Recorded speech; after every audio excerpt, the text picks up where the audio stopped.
Stamped on the hand of the followers of the Antichrist.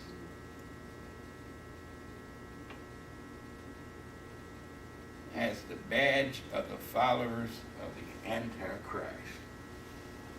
Even he's got it wrong. Unsaved person will do that. Huh? Only an unsaved person would want to do that. Well, some of the so-called saved people are going to get it too. They're going to receive it. Because Well, they're going to be easily persuaded Easily persuaded through the works of of what? the flesh. Of iniquity. Yeah. Through the works of iniquity. Now,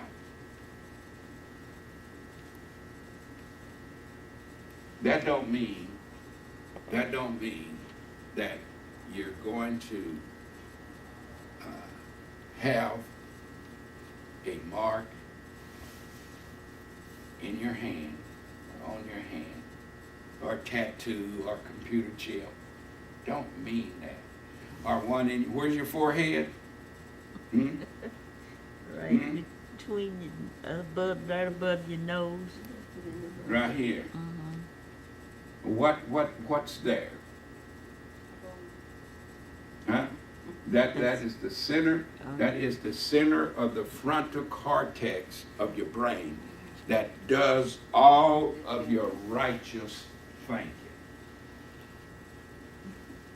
The reason we can think right and make the right choices is because we have a frontal cortex portion of our brain that was made by God to enable man to think right, enable man to make the righteous decision, enable man to make moral decisions. From the brain, this is where righteousness comes from. It comes from right there in your brain. When you're able to think right instead of wrong, it's because your brain is working the way it was designed by God.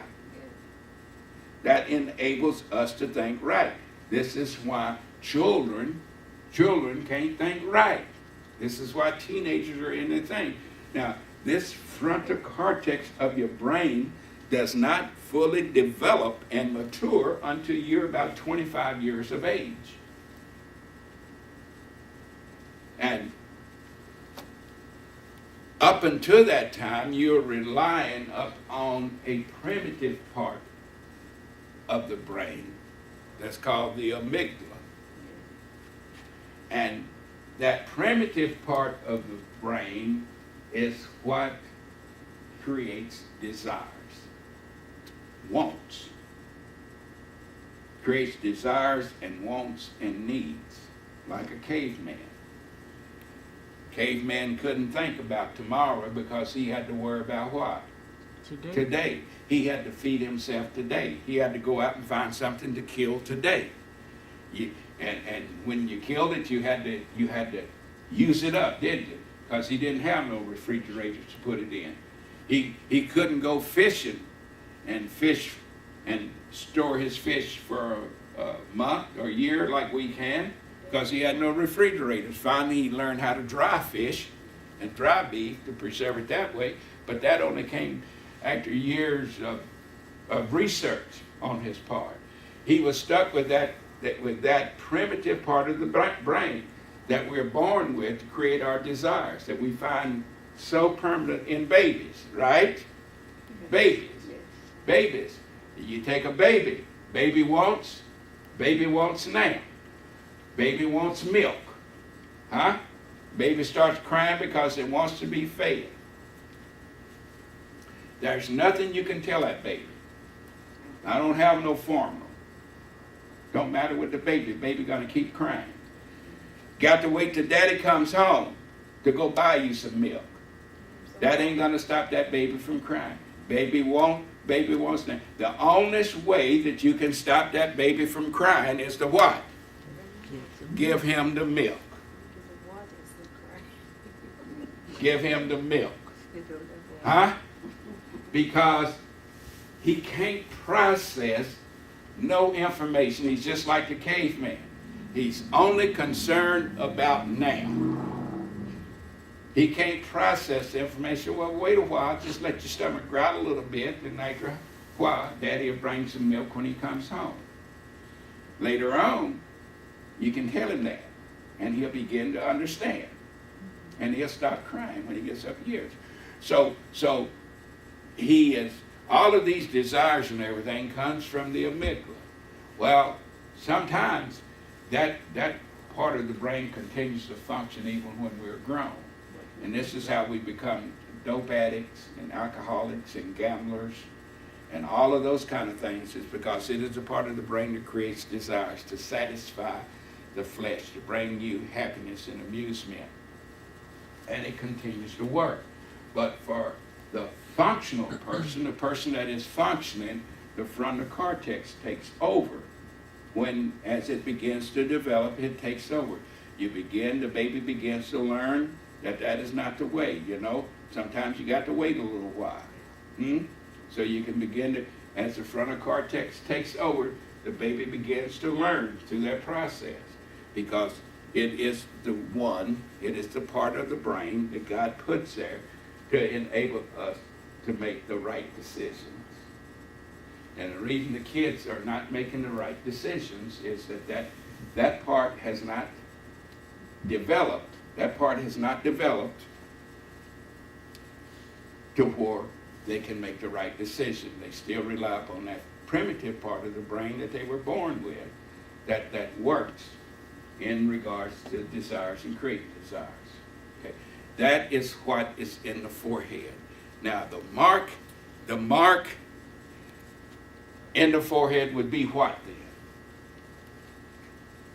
What would it be?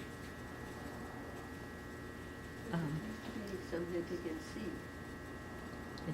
It's the I just told you what the forehead was and what's taking place there. Huh? Mm-hmm. Now, in order for Satan to have the desired effects that he wants, the mark in the forehead, what would that have to be? It has to be those that he can convince and We're not talking about we're talking about the forehead. We're talking about what's in the forehead? cortex, Your brain. brain. So what does Satan have to do? Huh? He has to get Have to get you thinking wrong. How you do that? You're exactly right. Huh? Promising things that you're not gonna do. And that's called what? Right. Like when he promised Jesus, he said if he drunk down, he would give him You hear it every day. Brain washing. wash. washing. Well, that would be the same as convincing one, wouldn't it? Well, yes, Yeah. but you got to alter the brain pattern to where the people can't think right no more. You're brainwashing. Jim Jones, huh? Jim Jones is a good example. He altered the brain of those individuals to where they couldn't think right no more. It's all right to drink spiked Kool-Aid. It's all right to drink this drink knowing that it's going to kill us, but it's all right to drink it. This is the mark in the forehead. Huh? This is the mark in the forehead. Is that the brain has been intimidated and confused to where it cannot think right no more. All right, how can that be?